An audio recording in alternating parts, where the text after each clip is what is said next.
Daí, pessoal, mais uma resolução. Analise as afirmações a seguir. Se o montante é igual a capital mais juros, no regime de juros compostos, capital é igual ao montante, dividido por 1 mais a taxa de juros elevado ao período. Número 2. Se considerados os mesmos capital inicial, período e taxa, o montante em juros simples nunca será igual ao montante em juros compostos. Número 3. Em juros compostos, o valor das N prestações iguais de um financiamento é determinado pela razão entre o total financiado C e o N, multiplicando-se esse resultado pela taxa de juros I. Prestações, então, fica igual a C dividido por N vezes o I. É correto apenas o que se afirma em 1, 2 ou 3, ou 1 e 2, ou 2 ou 3. Bom, então assim, eu vou analisar uma por uma, começando pela primeira. A primeira diz que o montante em capital mais juros, no regime de juros compostos, faz com que o capital seja montante dividido por 1 mais taxa de juros elevado ao período. Então, vou colocar aqui, ó, a fórmula do montante em juros compostos é capital, que multiplica 1 mais a taxa I, elevado ao tempo, né, que ele chama ali de período, elevado ao tempo. Como eu quero isolar o capital, né, capital igual, eu vou deixar aqui, então, o capital isolado. E aí, esse produto aqui, ó, esse fator, vai vir dividir o montante. Na falsa passagem, eu tenho, então, o montante dividido por 1 mais o I elevado à taxa é igual ao capital. E aí eu observo que realmente isso é verdadeiro de acordo com o que ele está colocando. Capital igual ao montante, olha só aqui, ó, montante M igual 1 mais I, né? A taxa de juros aqui é o I, então 1 mais I, e elevado ao período, que eu chamei aqui período de tempo. Então, nota que essa primeira está verdadeira. Ok, a primeira é verdadeira.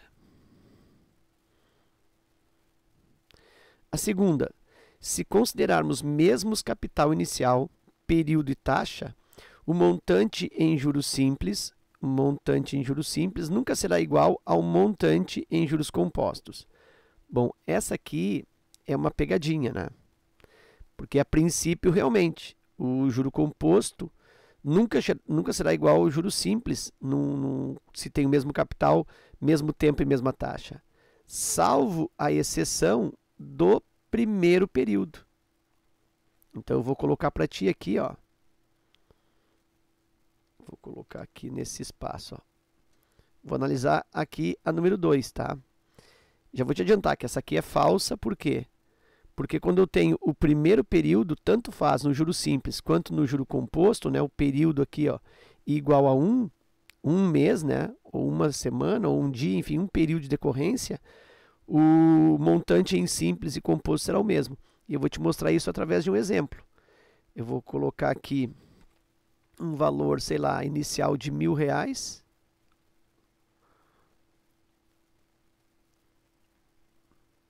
Eu vou colocar uma taxa de 10% ao mês. E o período aqui eu vou colocar especificamente 1. Né? Então, o tempo aqui, ó, será 1. Tem que ser 1, porque é o único momento, é o único período em que juros simples e compostos fica igual. Olha só como faz sentido até pela fórmula. Vou até usar a fórmula aqui, ó. Juros simples, tá? Capital juros simples é igual ao capital vezes o I vezes a taxa. Aliás, vezes o tempo. Isso em simples, tá? Juros simples. Então, os juros aqui serão o capital R$1.000 vezes a taxa 10%, divide ali por 100, né? Dá 0,1. E vezes o tempo, que é 1. Então, eu tenho que o juro aqui é igual a 1.000 vezes 0,1. Então, isso é igual a 100, né? Isso aqui, 0,1 é a mesma coisa que 1 sobre 10. corta 0, 100 vezes 1 que dá 100, tá? Então, 1000 vezes 0,1 dá 100. Que faz sentido, né? Eu tenho um mês de decorrência, né? O período igual a 1 mês de decorrência, vou ganhar 10%, 10% de 1000 é R$100. Então, o montante aqui, ó, em juros simples, eu fico com 1000 que eu tinha da aplicação, mais os 100 do meu lucro, né, do meu ganho, dos meus juros, e eu fico então com R$1.100. Vou fazer a mesma coisa, tá? Para juro composto, vou fazer nesse espaço aqui, ó, montante em juro composto, é capital que multiplica 1 mais a taxa I elevado ao tempo. Então, montante é igual capital, R$1.000, vezes 1 mais a taxa, 10%, 0,1. Lembra que tem que dividir por 100, né? E elevado ao tempo, que é 1. Então, tem um montante igual a 1000 vezes 1,1 elevado na primeira potência, elevado na 1. E eu tenho um montante igual a 1000 vezes 1,1. E isso também vai resultar R$1.100. Então, até pela fórmula, ou pelas fórmulas aqui, ó, em juros simples e em juros compostos, eu percebo que para o período igual a 1, eu tenho o mesmo montante.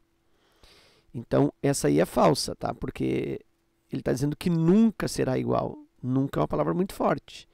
Quando o n é igual a 1, quando o tempo é igual a 1, eu tenho essa igualdade. Fora isso, aí realmente, nunca o montante é igual em juros simples e compostos, fora esse período igual a 1. E, inclusive, eu nem precisava lançar mão aqui das fórmulas, eu podia pensar isso intuitivamente. Que se o meu início de investimento, meu início de aplicação, ou minha dívida inicial é de R$1.000, no primeiro mês, tanto em juros simples quanto em juros compostos, a minha base de cálculo é esse R$1.000. E aí 10% de R$1.000, tanto faz em simples quanto em composto, vai resultar a mesma coisa. Porque o meu ponto de partida é o mesmo para juros simples e compostos, nesse caso do primeiro mês. Tá? Então, também poderia ter pensado por aí. E agora eu preciso analisar a terceira, que eu não tenho espaço, vou abrir uma outra lâmina aqui para fazer a análise da terceira. Bom, já sei que a primeira aqui foi verdadeira. Já sei que a segunda aqui foi falsa. Então, primeira verdadeira e segunda falsa. Bom, só pode ser a letra A, né? Porque aqui, ó, a letra D seria 1 e 2, e a 2 é falsa, então tá fora. 2 e 3 também tá fora, porque 2 já vi que é falsa. Então, e a 1 é verdadeira, então só pode ser a letra A a resposta. Eu nem precisaria fazer aqui a terceira. Mas eu vou fazer. Diz que em juros compostos o valor das N prestações iguais de um financiamento é determinado pela razão entre o total financiado C e o N, multiplicando-se esse resultado pela taxa de juros. Então, olha só, ele está dizendo que cada prestação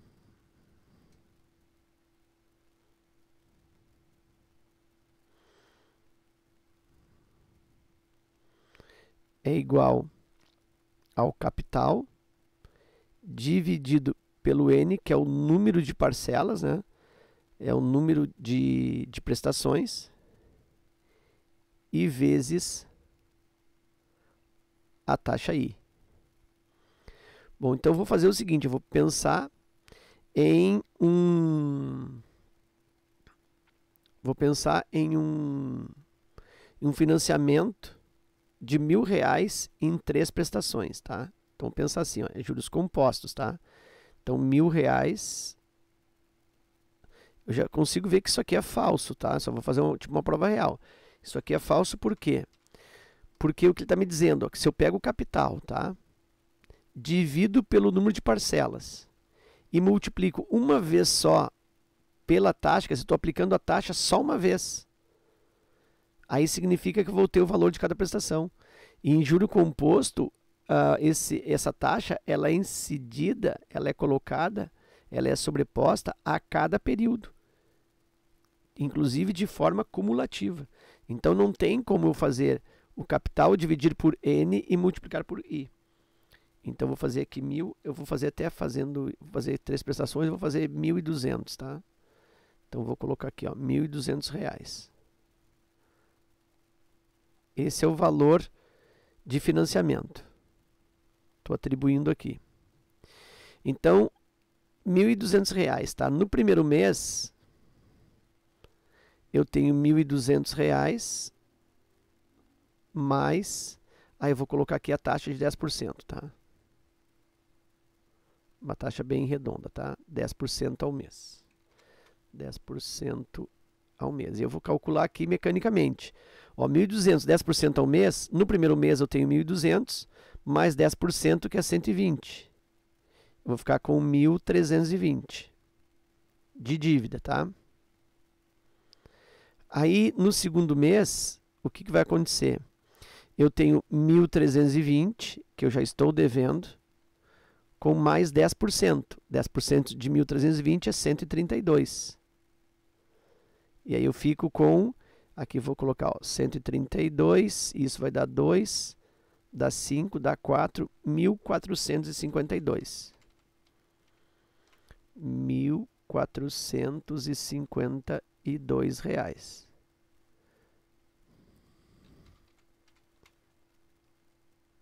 No terceiro mês, eu tenho R$1.452 com mais 10%, que é 145,20 centavos. Então, vou colocar aqui, ó, 1.452 com 145,20. Isso aqui vai dar 20, 7, 9, 5 e 1. 1.597,20. 1.597,20. 1.597,20. Então, essa aqui, ó, será a minha dívida acumulada para 3 meses. Se eu quero saber o valor de prestação, vamos supor que eu resolva dividir isso por 3. Exato. 1.597,20. Se eu dividir isso por 3, arredondando isso, 15 dá 532 e 40 e alguma coisa, tá? 532 com 40 vezes 3. 3 vezes 4, 12, vai 1, 3 vezes 2, 6 e 1, 7. 3 vezes 3, 9, 3 vezes 5, 15. 1.597, é isso aí, tá? Então, vai ficar 532,40 aproximadamente, ou isso mesmo, tá? Bom, agora eu vou pensar o seguinte, ó, isso é o que ficaria, eu considerando o juro composto, né, juro cumulativo, e depois essa dívida aqui, eu vou dividir em parcelas iguais. Agora, pensa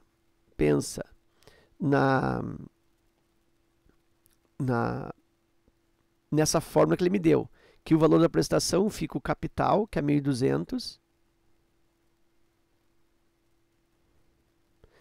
divide por N, que são 3 parcelas, e multiplica isso por 10%, que é o valor da taxa, então 10%, 0,1.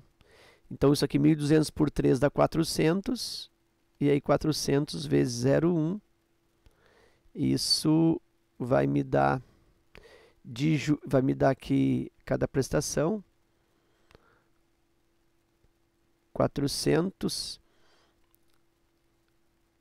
vezes 0,1, isso aqui eu vou calcular só e vou multiplicar aqui, ó, vou botar o aumento, tá?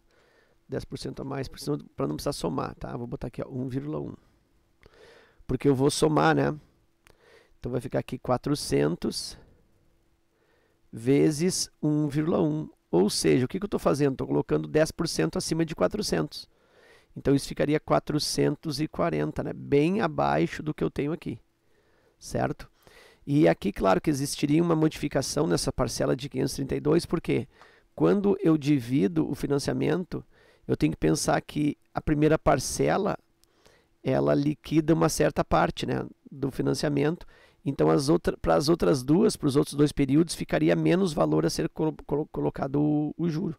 Mas mesmo assim a diferença está bem grande, né? Eu estou vendo aqui que não tem como 440 referir-se à parcela de 3 de um financiamento de 1.200. Porque eu estaria, como eu falei antes, colocando o juro aqui ó, só uma vez. Eu estou pegando o capital bruto, estou dividindo pelo número de parcelas e estou multiplicando, né, ou estou incidindo aí o valor do I.